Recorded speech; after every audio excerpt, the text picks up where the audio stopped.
All right, everyone, welcome back. Got another trade breakdown for you. So this was position from yesterday, May 28th, 2026, counter trend pullback play on Aussie Kiwi, and it was a loss for 1%. So still testing this setup, still getting more comfortable with it, still fine tuning what I like, don't like, want to see.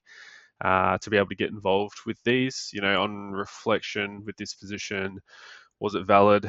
Technically, yes. Was it aggressive?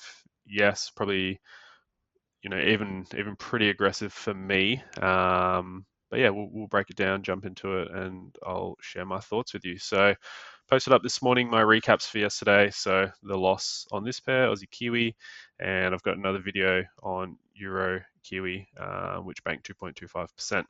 So again, what we're really looking for ideally is to play the higher timeframes. So, we had this massive daily bearish engulfing candle, and what I want to see is some sort of pullback and then trend continuation. Now, that doesn't always happen.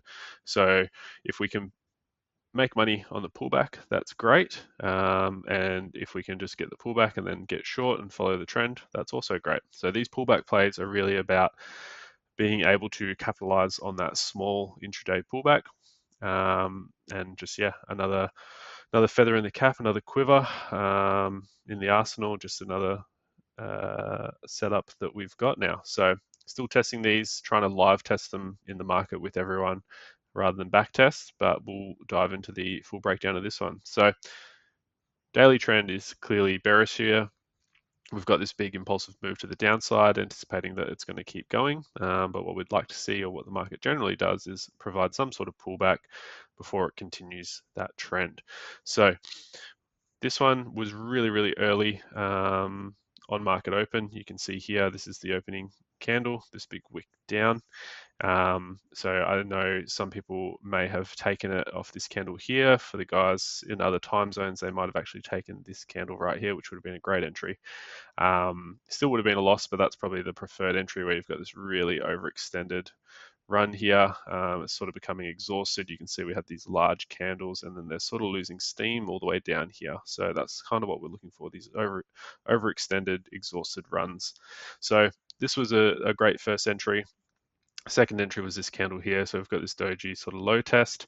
I was busy with my kids at this time, so I didn't take this entry. I actually waited another hour. We put another low test in, and I actually got in here at the start of this hourly candle, which was about 7 a.m. my time. So do we have a lot of confluence that this is going to be a reversal or a pullback play? We don't have a lot, but we do have some conviction that the move is running out of steam.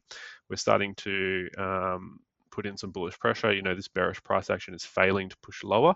We're starting to push off. We've failed to push lower. We're starting to push off. So is this valid, for an intraday setup? Obviously, looking at the 4-hour and daily, it's clearly a bearish trend, but we just want to capitalize on this small move as a pullback. So I entered here, and as you can see, super quick loss. So, taken out with one hourly bearish engulfing candle, and that's totally fine. So that's a loss, and I'll chalk that up as a loss every day of the week.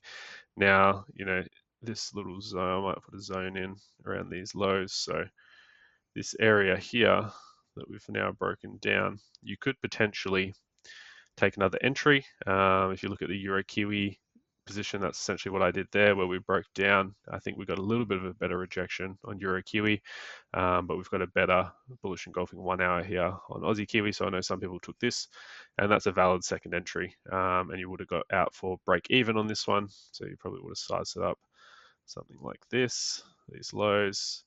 Would have been running about 1% or close to it. Yeah, 0.93. So this definitely would have been a break even. You wouldn't have held past this bearish engulfing candle here. So another entry there that was valid.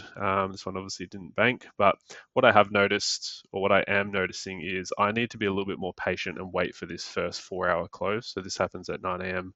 my time here in Perth.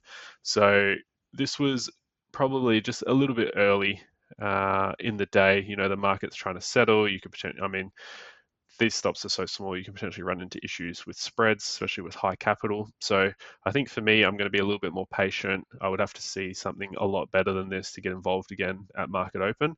But I'm really happy with this trade. I'm happy with how we're testing these live in the market. And yeah, I think one tweak I'm potentially going to introduce is waiting for that first 4-hour candle to form after the Sydney and Tokyo opens. So another breakdown, quick loss on this one. We're just playing the odds in the market, so not upset about it. Just a few tweaks going forward.